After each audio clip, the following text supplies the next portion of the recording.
ইবাদুর রহমান,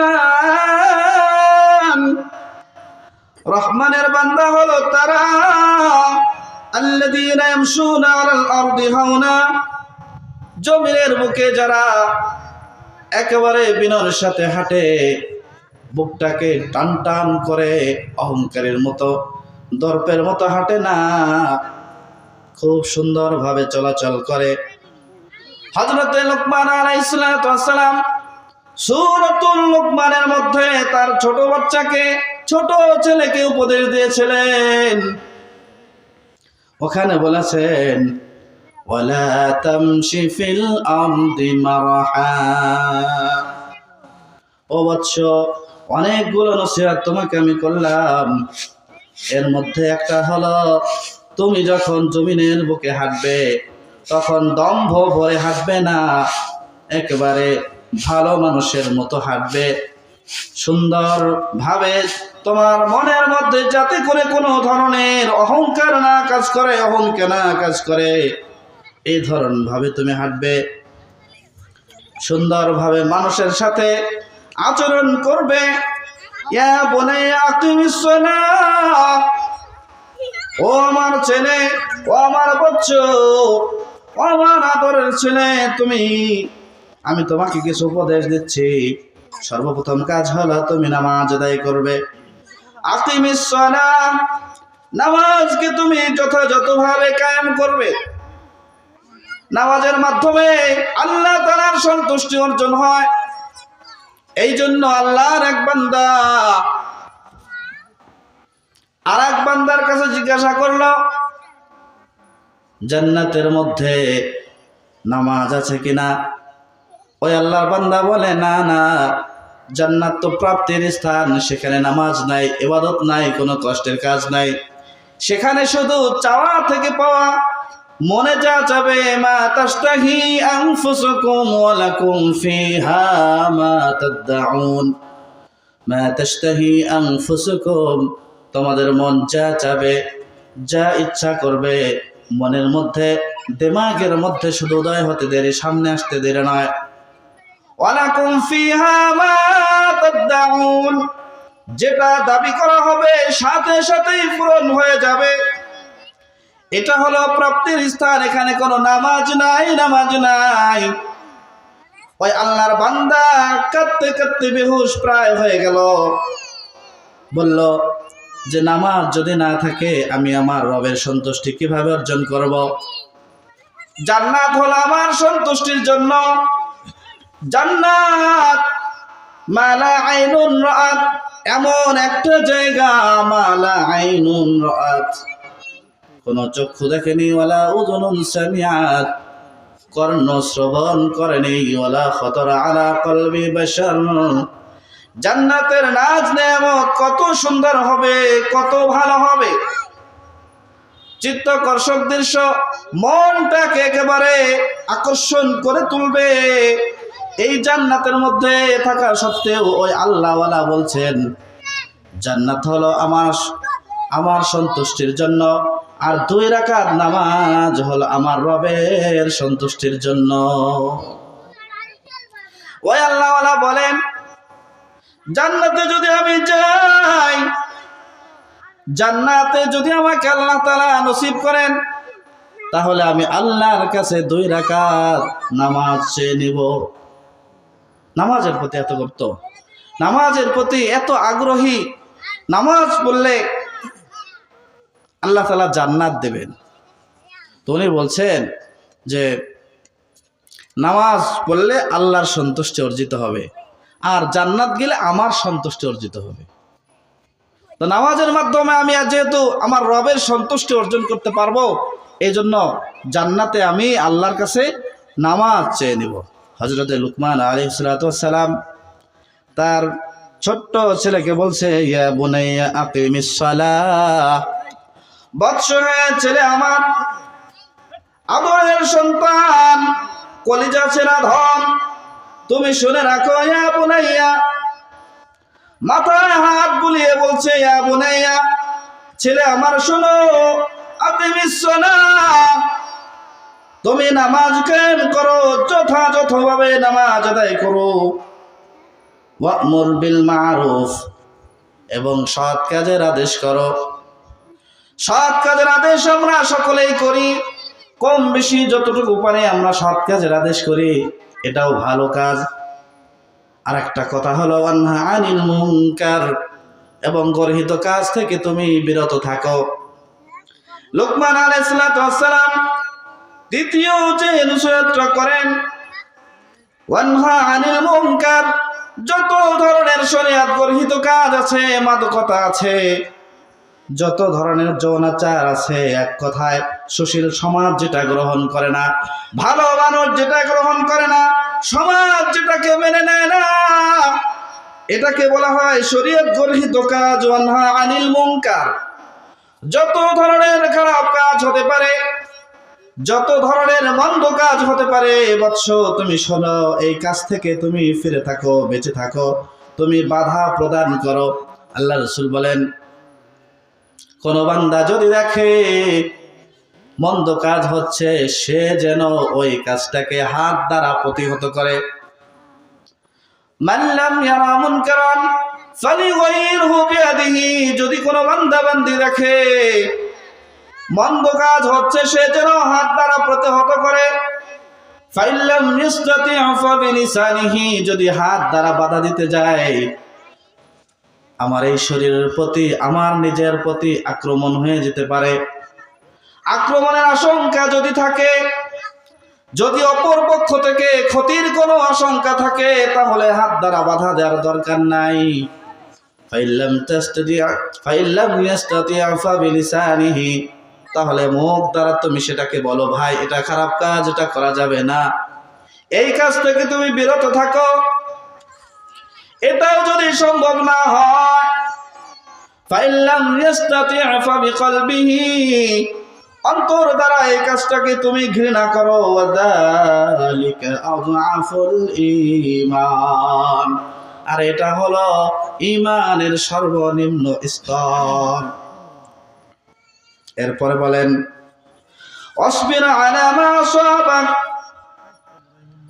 পঞ্চম নম্বর যে উপদেশটা দেন হযরত লুকমান আলাইহিস সালাম, পঞ্চম নম্বরে হলো ওয়ালা তুসাইর, অসবির আলা মা আসাবাক, তোমার উপর যেই ধরনের বিপদ আপদ আপতিত হোক, যে কোনো ধরনের বিপদের সম্মুখীন তুমি হও, বিপদ দেখে কখনো বিচলিত হবে না, বিপদে তুমি ঘাবড়ে যাবে না, কিংকর্তব্য বিমূঢ় হয়ে যাবে না, একেবারে দিশেহারা হয়ে যাবে না, বরং পাহাড়ের ন্যায় অটল থাকবে। অসবির আলা মা আসাবাক, তোমার উপর যে কোনো ধরনের বিপদ আপদ আপতিত হোক, এই বিপদ আপদের প্রতি তুমি ধৈর্য ধারণ করবে।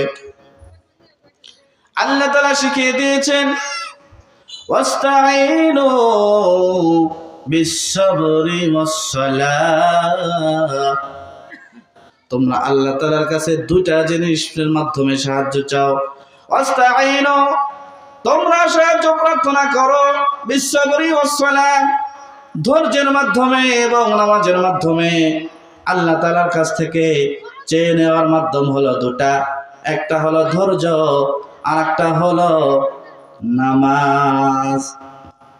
হযরত লুকমান বলেন, অসবির আলা মা আসাবাক, বৎস আমার শোনো, তোমাকে কিছু উপদেশ দেই। অসবির, তুমি ধৈর্য ধারণ করবে। ওয়ালা আলা মা আসাবাক, তোমার উপর যা পতিত হয় তুমি সুন্দরভাবে সুচারুরূপে এই ধৈর্যের মোকাবেলা করবে। ইন্না যালিকা মিন আজমিল উমুর, যদিও ধৈর্য ধরাটা অনেক বড় কাজ, অনেক মহত্বের কাজ, ধৈর্য ধরা সব জায়গায় আমরা মেনে নিতে পারি না। আমাদের মা বাবাকে যদি গালি দেয়, আমাদের গোষ্ঠীকে কেউ যদি গালি দেয়, ধৈর্য ধারণ করতে পারি না। ধৈর্যর বাঁধ তখন ভেঙে যায়, তার উপর হয়তো আক্রমণ করে বসি, অথবা তার যে সমপর্যায়ের গালি আমরা দেই। এজন্য ধৈর্য ধরতে হবে। একজন গালি দিয়েছে, সহ্য করে নেই। আর সবর মুররুন ওয়া সামারুহু হুলবুন, ধৈর্য ধরা তিতা লাগে, কিন্তু এর ফল বড় মিষ্টি। এরপর বলে আমার যে মহোদয় ইস্তেশহাদ জায়গাটা, যেহেতু আমি ফুরকানের 63 নম্বর আয়াতে বলেছি, ওয়ালা তুসাইর খাদ্দাকা লিন-নাস, ওয়ালা তুসাইর খাদ্দাকা লিন-নাস। ও আমার বৎস, সমাজের বুকে তোমার অবস্থান যেমন হোক না কেন, হতে পারো তুমি সমাজপতি, হতে পারো তুমি অনেক বড় লোক, টাকাওয়ালা, অর্থ বিত্ত বৈভব তোমার সব কিছু আছে, এই কারণে তুমি দাম্ভিক হবে না, অহংকারী হবে না। আমার সন্তান এই করে সেই করে ধরনের দাম্ভিকতাপূর্ণ আচরণ করবে না। ওয়ালা তুসাইর খাদ্দাকা লিন-নাস, মানুষের সামনে তুমি গাল ফুলিয়ে চলবে না, মানুষের সামনে দেখা হলে কথা না বলে দর্প ভরে অহংকারের সাথে তুমি পাশ কাটিয়ে চলে যেও না। আল্লাহ রাসূলের কথা হলো আল বাদিউ বিস-সালামি বারিউম মিনাল কিবরি, সর্বপ্রথম যে সালাম করে সে অহংকার থেকে মুক্ত থাকে। কারণ হলো যখন দুইজন ঝগড়া বিবাদমান দুই ব্যক্তি যখন পরস্পরে সাক্ষাৎ হয়ে যায়, মনের মধ্যে একটা তুফান সৃষ্টি হয়ে যায়, তার সাথে কথা বলবো কি বলবো না, হয় না এরকম? বলেন তো, হয় না? তার সাথে কথা বলবো কি বলবো না, জমি নিয়ে ঝগড়া লেগেছে, অথবা তার ছেলে আমার ছেলের উপর আক্রমণ করেছিল, ঘুষাঘুষি করেছিল, ঝগড়া লেগেছিল। এখন মসজিদে যাচ্ছি, উত্তর সাদিপুর জামিয়া মসজিদে যাচ্ছি, প্রতিমধ্যে দেখা হয়ে গেল, মনের মধ্যে ভীষণ ঝড় উঠে গেল, কথা বলবো কি বলবো না, বলবো কি বলবো না, এইভাবে কয়েকদিন কেটে যায়। এক পর্যায়ে যার মধ্যে আল্লাহর ভয় একটু বেশি আছে, যার মধ্যে খোদা ভীতি আছে, সে বলে আমি কেমন অহংকার করেছিল ইবলিস, এই কারণে আজাজিল থেকে সে ইবলিসে পরিণত হয়েছে। যাই আগামীকাল যদি ফজরে দেখা হয় অথবা বাইতুল আমান বাজারে যদি দেখা হয়ে যায়, সর্বপ্রথম আমি সালাম করব। এরপর যখন একজন সালাম করে, যাকে সালাম করা হলো তার মধ্যে একটা তুফান সৃষ্টি হয়ে গেল। ও আমার ভাই, প্রতিবেশী অথবা এলাকার লোক, তার সাথে এতদিন কথা না বলেছিলাম, সে যেহেতু আমাকে সালাম দিয়েছে, হয়তোবা তার মধ্যে একটা জাগরণ সৃষ্টি হয়ে গিয়েছে, আর তার সাথে কথা না বলে থাকা যাবে না, আমিও তার সাথে কথা বলি। এইভাবে সালাম বিনিময়ের মাধ্যমে, এইভাবে শান্তি বিনিময়ের মাধ্যমে একজন আর একজনের মধ্য থেকে আল্লাহ তাআলা অহংকার দূর করে দেন। এই জন্যই বলেন আল বাদিউ বিস-সালাম বারিউম মিনাল কিবরি, সর্বপ্রথম যে সালাম করে, সর্বপ্রথম যে কথা বলে, সে ঠকে যায় না, আল্লাহর হাবিবের কথা অনুযায়ী সে জিতে যায়। সে কি হয়? জিতে যায়, বরং সে আল্লাহর কাছে প্রিয় হয়ে যায়। এই জন্য হযরতে লুকমান আলাইহিস সালাতু ওয়াস সালাম তার সন্তানকে নসিহত করছেন, ও আমার সন্তান, ওয়ালা তুসাইর খাদ্দাকা, খাদ্দুন শব্দের অর্থ হলো গাল। তুমি গাল ফুলিয়ে দম্ভ ভরে মানুষের সাথে চলাচল করবে না। ওয়ালা তামশি ফিল আরদি মারাহা, এবং জমিনের উপর তুমি দম্ভ ভরে চলাচল করবে না, অহংকারের সাথে তুমি হাঁটবে না। ইন্নাল্লাহ, নিশ্চয় আল্লাহ তাআলা লা ইউহিব্বু, পছন্দ করেন না, ভালোবাসেন না, কুল্লা মুখতালিন ফখুর, দর্পিত এবং অহংকারকারীকে, যারা অহংকার করে, যারা দর্প ভরে চলে, আল্লাহ তাআলা তাদেরকে ভালোবাসেন না। এই জন্য জমিনের বুকে কখনো অহংকারের সাথে চলা যাবে না। আল্লাহ রাসূল বলেন যে মানুষের সাথে হাসি মুখে কথা বলা, মানুষের সাথে সুন্দর আচরণের সাথে কথা বলা, এটাও সদকা।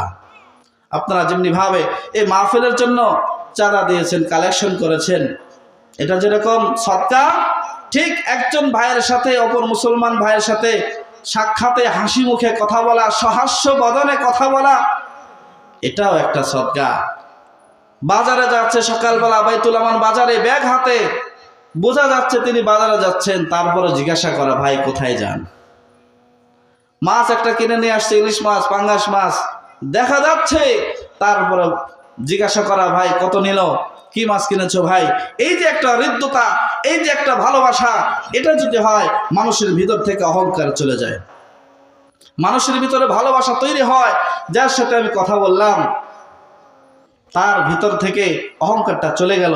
সে মনে মনে ভাবলো তিনি আমাকে সম্মান করেছেন, তিনি আমার সাথে সহস্যবদনে কথা বলেছেন, তার থেকে আমার কোনো আক্রমণের আশঙ্কা নাই।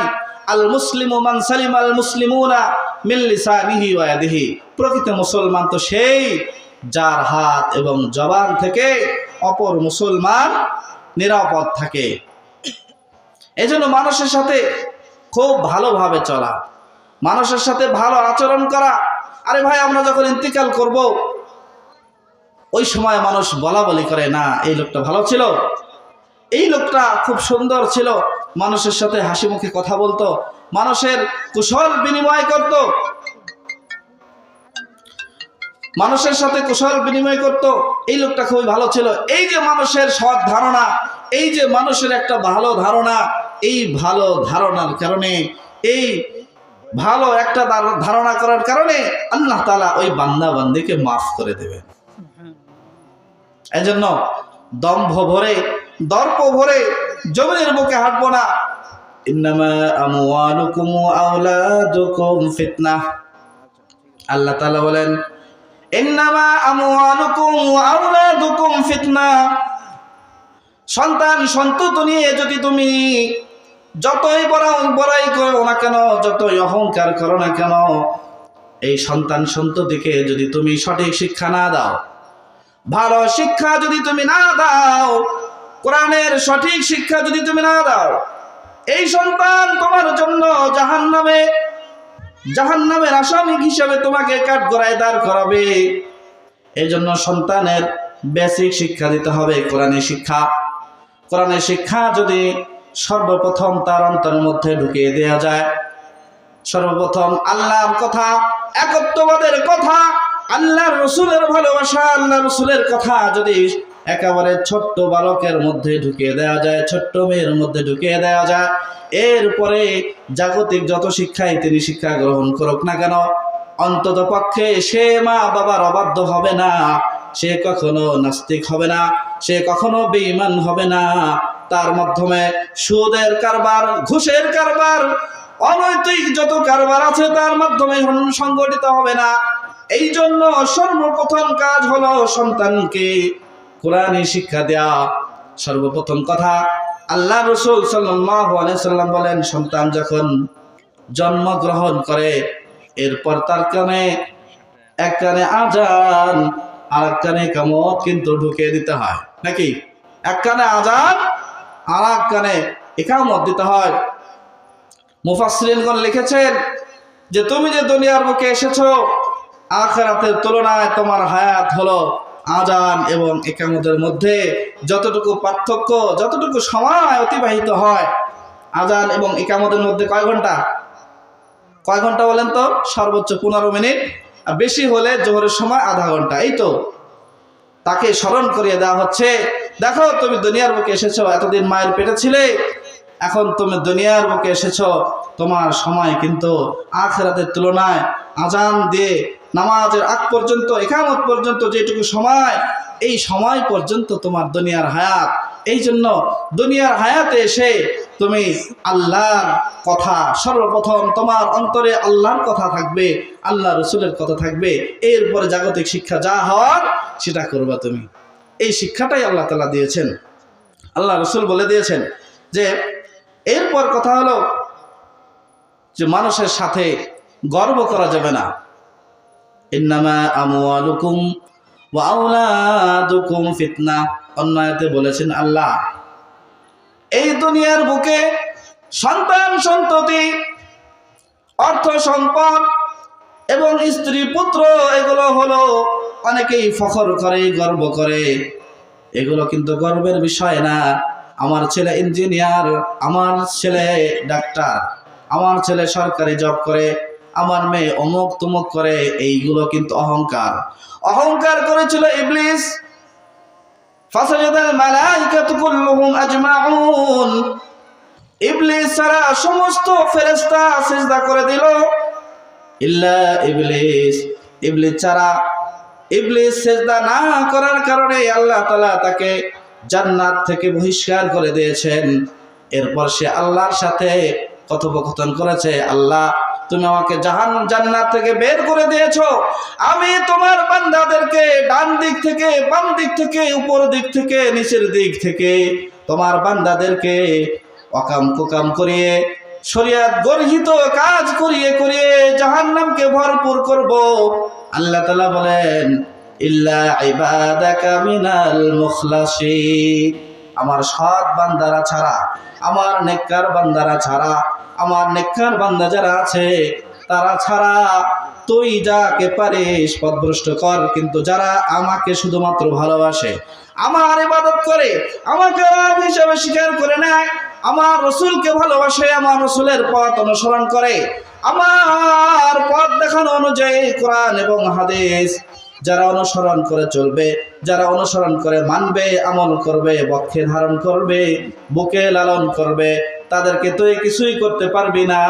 আমি গুনে গুনে আমার বান্দাদেরকে জান্নাতে প্রবেশ করিয়ে দেব। এজন্য মুখলিস হতে হবে, ইবাদত গুজার হতে হবে। এরপর আল্লাহ তাআলা যারা মুমিন হবে তাদের কিছু গুণ আরো বলেছেন। وَإِذَا خَاطَبَهُمُ الْجَاهِلُونَ قَالُوا سَلَامًا وَإِذَا خَاطَبَهُمُ الْجَاهِلُونَ, কোন মূর্খ যদি ঝগড়া করতে আসে, কোন দাম্ভিক যদি পাক বিতণ্ডা করতে আসে, কথা কাটাকাটি করতে আসে, যারা ঈমানদার তারা বলবে ক্বালু সালামা, ভাই তোমার সাথে আমি ঝগড়ায় নাই, তোমার সাথে আমি বাক বিতণ্ডার মধ্যে নাই, তোমার সাথে কথা হলো সালাম, আমার পক্ষ থেকে তোমার উপর শুধু সালাম, সালাম দিয়ে চলে আসতে হবে।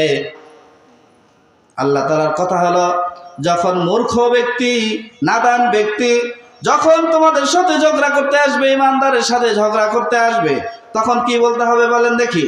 ক্বালু সালামা, মানে আসসালামু আলাইকুম। ওয়াল্লাযীনা ইয়াবীতুনা, ইমানদার যারা হবে আল্লাহ তাআলা বলেন ওয়াল্লাযীনা ইয়াবীতুনা লিরাব্বিহিম সুজদাও ওয়া কিয়ামা, ওয়াল্লাযীনা ইয়াবীতুনা, তারা রাত্র কাটাবে লিরাব্বিহিম, তাদের রবের জন্য। 14 ঘন্টার রাত শুধুমাত্র নাক ডেকে ঘুমালাম, এরকম হবে না। আল্লাহ রাসূল সাল্লাল্লাহু আলাইহি সাল্লাম রাত্র জেগে জেগে ইবাদত করতে করতে পা মুবারক ফুলিয়ে ফেলতেন, এত দীর্ঘ সিজদা করতেন, এত দীর্ঘ কিরাত আদায় করতেন, এত দীর্ঘ নামাজ আদায় করতেন। মাঝে মাঝে হযরত আয়েশা রাদিয়াল্লাহু তাআলা আনহা সামান্য পায়ে চিমটি কাটতেন, যে আল্লাহ রাসূল ইন্তেকাল করলেন কিনা পরীক্ষা করার জন্য, যাচাই বাছাই করার জন্য একটু চিমটি কাটতেন। আল্লাহ রাসূল বুঝে ফেলতেন আমার স্ত্রী, আমার প্রাণ প্রিয় সহধর্মিণী, সে হয়তো বোঝার জন্য, উপলব্ধি করার জন্য এই কাজটা করছেন। আল্লাহ রাসূল হালকা ভাবে, মৃদুভাবে নাড়া দিতেন, এর মাধ্যমে বুঝে যেতেন আমার প্রাণপ্রিয় স্বামী জনাবে রাসূলুল্লাহ আখিরি জামানার নবী ইন্তেকাল করেন নাই, এখনো আল্লাহ তাআলার সান্নিধ্যে আছে। সকাল হয়ে যেত, ফজরের নামাজের জামাতে চলে যেতেন। সাহাবায়ে কেরাম বলতেন, ইয়া রাসূলুল্লাহ, ইয়া হাবিবাল্লাহ, আপনার কোনো গুনাহ নাই, আপনার কোনো সামনের গুনাহ নাই, পিছনের গুনাহ নাই, তাহলে কেন দাঁড়িয়ে দাঁড়িয়ে নামাজ আদায় করে করে পা মোবারক ফুলিয়ে ফেলছেন? আল্লাহ রাসূল বলেন, আফালা আকুনু আবদান শাকুরা। আমার সাহাবীগণ শোনো, তোমরা কি চাও না আমি আল্লাহর শুকরগুজার বান্দা হয়ে যাই? যদি আমার কোনো গুনাহ নাই, সামনের গুনাহ নাই, পিছনের গুনাহ নাই, তোমরা কি চাও না আমি আল্লাহর শুকর গুজার বান্দা হয়ে যাই। এজন্য আল্লাহ তাআলা বলে দিয়েছেন, ঈমানদার যারা হবে, মুমিন যারা হবে, তাদের তৃতীয় নম্বর গুণটা হলো ওয়াল্লাযীনা ইয়াবিতুনা লিরাব্বিহিম সুজদা। তারা আল্লাহর জন্য সিজদা দিবে, তাদের রবের জন্য সিজদায় পড়ে যাবে, তাদের রবের জন্য দীর্ঘক্ষণ কিয়াম করবে, লিরাব্বিহিম সুজদা ওয়া কিয়ামা, এবং তারা দীর্ঘক্ষণ দাঁড়িয়ে দাঁড়িয়ে কিয়াম করবে। আল্লাহ তাআলা পরিচয় তুলে ধরেছেন, ওয়ালিমান খাফা মাকামা রাব্বিহি জান্নাতান। আল্লাহ তাআলার সামনে দণ্ডায়মান হওয়াকে যারা ভয় করবে, ওয়ালিমান খাফা মাকামা রাব্বিহি জান্নাতান, আল্লাহর সামনে দাঁড়ানোকে মানে নামাজ আদায় করাকে যারা ভয় করবে, তাদের রবের সামনে দাঁড়ানোকে যারা ভীত সন্ত্রস্ত হবে, আল্লাহ তাআলা বলেন সূরাতুর রহমানের মধ্যে বলে দিয়েছেন, প্রত্যেক বান্দা বান্দীকে আল্লাহ তাআলা জান্নাত দেবেন একটা করে। কিন্তু যারা জান্নাতের আশায়, যারা আল্লাহ রবের আশায় সিজদা করবে, কিয়াম করবে, রুকু করবে, ওয়ালিমান খাফা মাকামা রাব্বিহি, তাদের রবের ভয়ে যারা দণ্ডায়মান হবে। পৃথিবীর সকল মানুষ ঘুমিয়ে গিয়েছে। আল্লাহ রাসূলকে প্রশ্ন করা হলো, সবচেয়ে উত্তম আমল কোনটা? আল্লাহ রাসূল বলেন, আন্নাসু নিআম আতঈমুত তাআম, মানুষকে খাবার খাওয়ানো। আমরা অনেক সময় কার্পণ্য বোধ করি যে চায়ের বিলটা কে দেবে। মানুষকে খাবার খাওয়ানো উত্তম একটা আমল। আতঈমুত তাআম, মানুষকে খাবার খাওয়ানো। ওয়ান্নাসু নিআম, মানুষ যখন ঘুমিয়ে থাকে, সকলেই যখন ঘুমের মধ্যে বিভোর, একেবারে কঠিন ঘুমের মধ্যে আছে, হাবুডুবু খাচ্ছে। ও বান্দা, শীতের রাত, 14 ঘন্টার রাত, 6 ঘন্টা ঘুমালে যথেষ্ট, সেখানে আরো 8টা ঘন্টা দিলাম। বান্দারে, তুই সকলেই ঘুমিয়ে আছে, স্ত্রী ছেলে মেয়ে ঘুমিয়ে আছে, এখন তো গরম পানির ব্যবস্থা আছে, একটু ওযু করে যাই নামাজটা নিয়ে একটু দাঁড়া না, আমাকে একটু সিজদা কর, দেখ আমি তোকে কি করি। বান্দা, এই দাঁড়ানোকে যারা ভয় করবে, আল্লাহ বলেন তাদেরকে আমি একটা জান্নাত নয়, একটা জান্নাত দিয়ে আমি তোদেরকে লাঞ্ছিত করব না রে বান্দা বান্দি, তোদেরকে আমি 2টা জান্নাত দিয়ে দিব।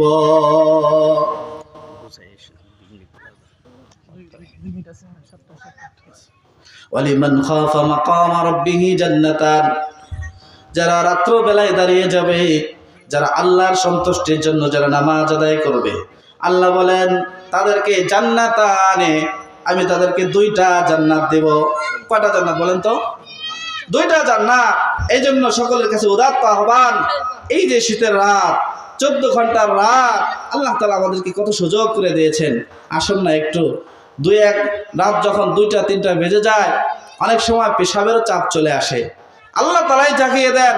ওই সময় একটু কষ্ট করে ঠান্ডা পানি দিয়ে, যদিও ঠান্ডা থাকে পানি, ওই সময় যদি সুন্দর করে ওযু করে যায় নামাজটা নিয়ে আল্লাহর জন্য 2 রাকাত নামাজ পড়ে হাত তোলে একটু দোয়া করি, আল্লাহ, পৃথিবীর সমস্ত মানুষ, সমস্ত সৃষ্টিকুল ঘুমিয়ে আছে, শুধুমাত্র আমি তোমার জন্য, তোমার ভয়ে, তোমার জাহান্নামের ভয়ে, তোমার সন্তুষ্টির জন্য আমি নামাজ আদায় করলাম।